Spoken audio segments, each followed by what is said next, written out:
Labuka, labuka, manęs dažnai klausia apie zodiako ženklus, kaip aš vertinu, kurie žmonės geresni, kurie blogesni, kurių zodiako ženklų reikia saugotis. Aš mėgstu visus žmonės, man patinka visi žmonės, man patinka visi zodiako ženklai. Kiekvienas turi savo privalumų ir savo trūkumų, kiekvienas eina savo gyvenimo keliu ir eina savo mokyklą, tad į gerus ir blogus tikrai negali skirstyti. Nėra nei geresnių, nei blogesnių, kiekvienas yra unikalus kažkuom.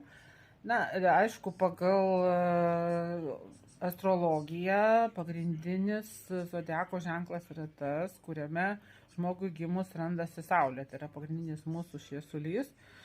Ir paprastai yra apsiribojama tuo, kad tą dieną Saulė buvo tam ir tam ženkle ir žmogus priklauso tam ir tam zodiako ženklui. Bet iš tikrųjų, sustatant astrologinės prognozes, yra atsižvelgiama į 10 planetų ir 10 planetų padėtį ženkluose.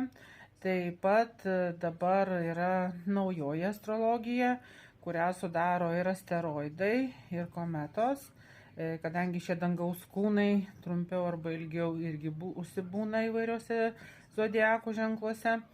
Tai šiaip aš asmeniškai sudarinėdama gyvenimo prognozes asmeniui atsižvelgiu tiek į 10 planetų padėtį ženkluose, tiek ir į asteroidų ir kometų padėtį ženkluose. Iš tikrųjų tai yra individualus darbas, nes astrogramos yra sustatomos pagal tikslų gimimo laiką. Gimimo laiko nežinant, tai yra nežinant gimimo valandos ar neturint galimybės jos įsiaiškinti.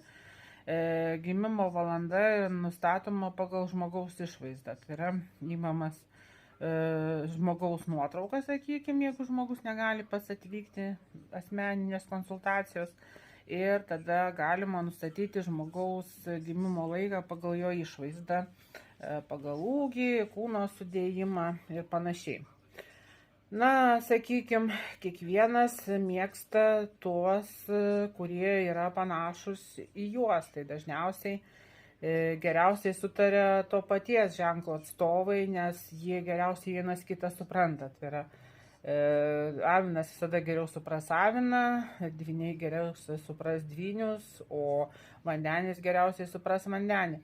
Tačiau individualiam gyvenime arba bendradarbiaujant su kolegomis, tai yra skirtingi santykiai, yra skirtingi